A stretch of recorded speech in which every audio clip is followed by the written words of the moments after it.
Hi everyone, this is Jim. Welcome to this postmortem of my Blitz game number 715. I started off with e4 here. My opponent went with c5. And we get a con Sicilian. This game was kind of a long, long knockdown, drag-out affair, so maybe I'll go through the opening kind of quickly. It's pretty standard up to here.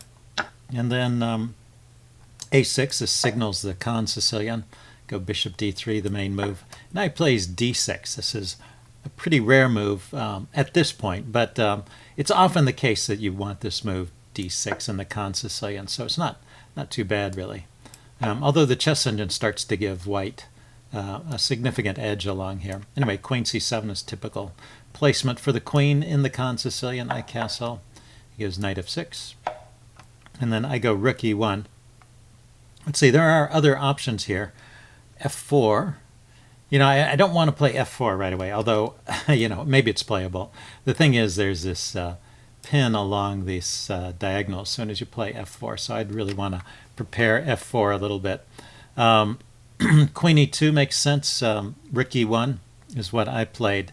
I think, in retrospect, rook e1 might have been premature, because I haven't really decided at this point. I haven't finished developing these pieces. I haven't really decided if the rook belongs here on this file. You know, maybe the other rook comes over to join on the e file, or if it really belongs on the e file. So rook e1 is kind of a committal move. And let's see. Yeah, the chess engine liked queen f3 and bishop e3. Bishop e3 makes sense. Queen f3 is kind of a funny looking move, but it was also considered pretty good by the chess engine. Anyway, I went rook e1, he went bishop e7, and we're just out of the opening book so we can look at it from this page. From here forth. Let's see. So we stay in the range of around even. I think starting with rook e1, actually, my position starts to go downhill. It's just kind of move by move. So I had a before rook e1, I had some kind of opening edge, and by the time a few moves have gone by, it's pretty much disappeared, and we've got an even game. Let's see. He castled. I went king h1. He went h6, kicking my bishop. I dropped back. Knight bd7, I went f4 now. He goes knight to c5. So you can see that black has managed to activate all his pieces. He can trade off this bishop when he wants to. I'm not too worried about him trading that bishop at this point, because that's not the best bishop, and he's got a bad bishop here that I can play against. So all in all, I think this is okay. I push on with e5 here, and I guess this is okay. Once again, it's kind of a committal move. It's not clear that I want to play this way. And there is this crazy line that the chess engine finds here that at first it likes for black, but then after it looks deeper, it finds defenses for white. But just to show a few moves and give you the idea, if he takes, you know, I was planning to take back. I hadn't really thought about this move, knight f to e4. But it's a very interesting move. It's knight f2 is threatened if I take the bishop, which is what I was planning to do whenever he moved that knight. I was planning to trade off his good dark squared bishop, but I can't play it here, and I have to find some other answer. I think knight takes turns out to be the best answer. Then he can take he can take this, hitting my rook. Anyway, the line goes on. The chess engine is very resourceful in finding ways to play this position, and eventually results in about an equal position. But that would have been very challenging to face over the board. So I think that would have been a good try for black. Knight takes d3 was the engine's second choice, and also has some good points to it, just getting rid of that bishop, which is threatening to become a good bishop as I push that pawn forward. Then he traded, and then he played knight to h7. So this maybe is not the best square for the knight. Knight to g4. And trading off these bishops is what's recommended by the engine. I again have to be careful about the f2 square. So anyway, he went knight h7, and now I'm able to take without any consequence. And then I bring my queen over to g3. He goes rook to d8, hitting my knight. And oh, I have to say, first of all, there's a lot of good comments on the previous video. You guys spotted a lot of the mistakes. This rook ad1 here is recommended by the chess engine as the best move here. I defended the knight from the side, which is still okay, I think. Partly this is a matter of taste, but this my position is a little more exposed. This knight, I mean this rook, can possibly get harassed, and then this knight becomes weak. So this is a more risky way to play, I guess is the way to put it. But my risky move here, technically it's still okay. I'm just looking at it with the chess engine. It seems like I'm still fine at this point. But he helps me out a lot here by playing queen g5. Let's see, if he were to just play queen c7, start targeting this advanced e-pawn, which is what he needs to get rid of this e-pawn so that he can liberate his bishop. Or perhaps he can push the b-pawn and play bishop to b7, harass my rook that way. Anyway, some ideas for black there. And black would be fine. Slight edge to white, maybe. But anyway, after I went rook e4, he went queen to g5, and now I'm just winning. So this should have been the losing move of the game. So I start off okay. I play rook g4, chasing his queen away, and threatening on g7. So this looks very strong. He has to give up some material here, and so he tries rook takes d4. The simplest way to play this position is just to take the rook, except that I've won the exchange. This queen has no big threats along this diagonal. He can either trade queens here or retreat. But either way, I'm up the exchange, and I have a good position with his backwards bishop, and that would be a simple way to win the game. I went for this more complicated setup here, which is still winning at this point. I took his queen off. He takes back, and then I played h4, chasing the knight. I was still focusing on this idea here of getting pressure on g7, although it's not not so great at this point, not so clear how I can get more pressure on g7. But well, I start bringing the rook over, rook f1, and he plays bishop to d7, and so there's a tactic right here. So if you didn't read the comments or spot the tactic in the game, then you can look for it here. So pause the video and see if you can find the tactic for white.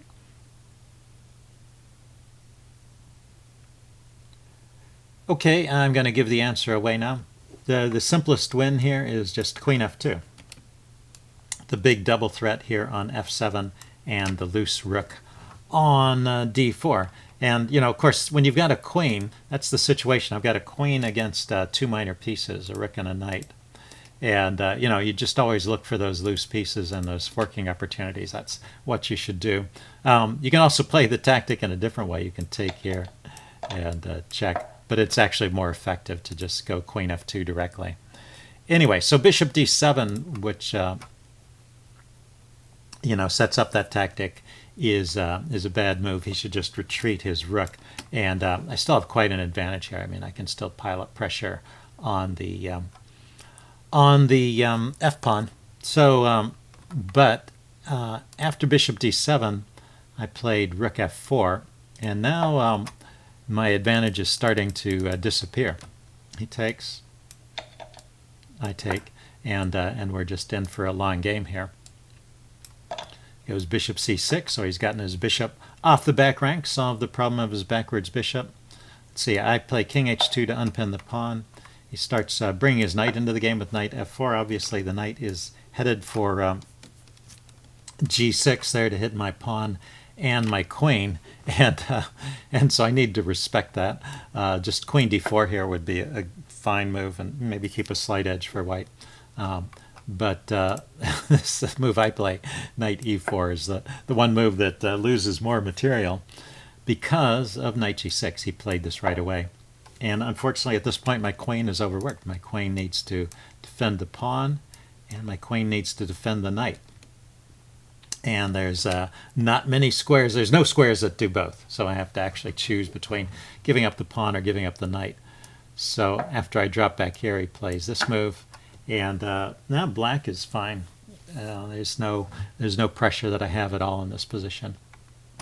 So with what does he got? Well, he just has one pawn plus a rook and a bishop for a queen. So from a material point of view, it's equal. But also just from the position of the pieces, you know, he's able to activate all his pieces. I don't seem to have any good way to exploit this discovered attack on his knight. I play knight f2, and the knight just goes back to g6. So let's go forward a few moves. Let's see, I went g3 here. He went knight e7. It's a long game, and there's more mistakes coming up. So let's just march forward to the next kind of critical moment here. Yeah, I'm using my pawns and my queen trying to kick his pieces around. And he's still in the game, let's see, until he plays bishop to f5. So with his knight here, he no longer needs the rook to defend the f-pawn. He could play something like rook d8, and this would all be fine. Bishop f5, and once again, I am winning because this bishop kind of runs out of squares. So I have this move g4, and well, let's see. You know, I don't know what happens if the bishop retreats back here. Actually, the chess engine gave this move as one of the better moves here.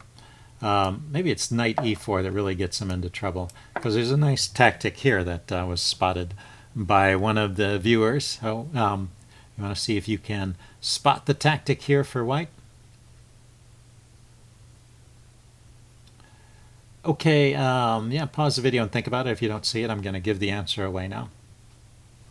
It's queen to c1, hitting the bishop, and this knight here has blocked the retreat of the bishop, and these squares are covered, so that bishop has nowhere to go except to a2. And then queen here hits the knight, so it gains a tempo, and the knight moves, or maybe the knight can be defended with g4. I can just play b3, and this bishop is a goner. So that bishop is totally trapped after he played knight e4. But actually his problem started with bishop f5. It was already better for white by then. But anyway, I let that opportunity slip and play h5. Let's go forward some more moves. So we're back in the range of about even again. And, oh, there was a horrible mistake here, wasn't there? Yeah, queen c6 was a terrible mistake. If you want to spot the move here for white, it's white's turn to move. What's a better way to protect that pawn? Yeah, it's better to take here. That's the better way to protect that pawn. So that would make my win pretty easy here. Anyway, let's see, I forget how I left this. I guess after h5, I have still some slight edge, and my advantage is somewhat increased by these pawn maneuvers. Even giving up a pawn here, I'm starting to get some kind of edge going here with these passed pawns again over on the queen side. So let's see, he plays check here, coming up to the next critical moment. He brings his king to h7, and yeah, I play this dumb move, queen c2 check, thinking I was picking up the bishop, but he just blocks with the bishop defended by the rook. I didn't see that. Simple response here. So, so at this point, just pushing the pawn forward is winning. So this maneuver with the queen check has been successful, and I just need to exploit it by pushing the pawn forward, and I have a win from that point too. After queen c2 check and this move here, I'm no longer winning, because actually this pawn is under fire by two pieces and I can't protect it. So now, now he has a fortress, and this is all even. There's no way the queen can break through. Let's see. He played rook to d5 here, and let's see, I went queen e3. Yeah, so queen e3 walks into a tactic. Did I have something here? No, I think the tactic refers to this move. Yeah, can you spot the tactic for, not there, queen to e3. Queen here. I was taking a look at his pawn, trying to threaten it. But this walks into a tactic, so maybe you can spot the move here for black. Okay, I'm going to give the answer away now. It is simply rook d3, winning the queen. So anyway, he didn't play that. He played bishop d7 again. And went queen e4 check, so getting away from that tactic, and now it's back to even. And then I go king f4. And this sets up another clever tactic. This one's a little harder to see, but it's a pretty nice one if you want to spot the tactic here.